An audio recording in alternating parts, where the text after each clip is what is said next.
கிட்டத்தட்ட 15 வருடங்களுக்கு முன்னாடியே தமிழ் சினிமால அறிமுகமானவங்க தான் சுவாசிகா. வைகை அப்படின்னு ஒரு படம் மூலமாக அறிமுகமாகியிருந்தாங்க. பெருசா வரவேற்பு கிடைக்காத இவங்க மலையாள பக்கம் போயிட்டாங்க. ரொம்ப வருஷம் கழித்து லவர் பந்து படம் மூலமாக தமிழ்ல ரீ என்ட்ரி கொடுத்திருந்தாங்க.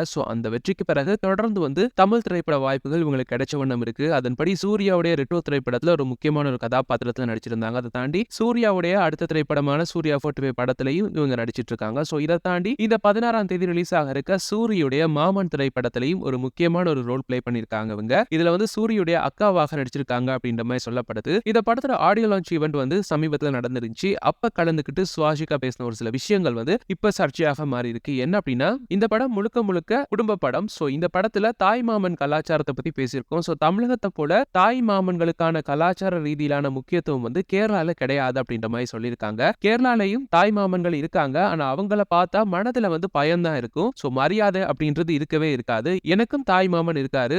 தாய் மாமன் இருக்க எல்லாருக்குமே இந்த படம் ஒரு நெருக்கமாக இருக்கும். படப்பிடிப்பு நடைபெற்ற நாட்கள்ல எல்லாருமே ஒரு குடும்பம் போல இருந்தோம். மகிழ்ச்சியோட ஒர்க் பண்ணோம். லப்பர் பந்து படத்துக்கு பிறகு மாமன் படத்துல நடிச்சிருக்கேன். இந்த படத்தை பத்தி ரசிகர்களுடைய கருத்துக்காக ஆவலோட காத்திருக்கேன் அப்படின்ற மாதிரி சொல்லியிருக்காங்க. கேரளால தாய் மாமன்களுக்கான கலாச்சார உறவு இல்ல அப்படின்னு சொல்லி சுவாசிகா சொன்ன இந்த கருத்தை கேரளா மீடியாக்கள் ரொம்பவே கடுமையாக விமர்சித்துட்டு வர்றாங்க அப்படின்ற மாதிரி சொல்லப்படுது. அங்க சமூக வலைத்தளங்கள்ல கூட பார்த்தோம் அப்படின்னா கேரளா தாய்மாமன் உறவு பற்றிய தகவல்களை வெளியிட்டு சுவாசிகாவை விமர்சித்துட்டு வர்றாங்க. அதாவது தமிழ்நாட்டுல தான் இதெல்லாம் இருக்கு, கேரளால இல்ல, கேரளால தாய்மாமனை பார்த்தாலே பயமா இருக்கும் அப்படின்னு இவங்க சொன்னது ஒரு மிகப்பெரிய சர்ச்சையாக பார்க்கப்படுது. இதனால இவங்க இப்போ கேரளால ஒரு ட்ரால் மெட்டீரியலாக மாறி இருக்காங்க.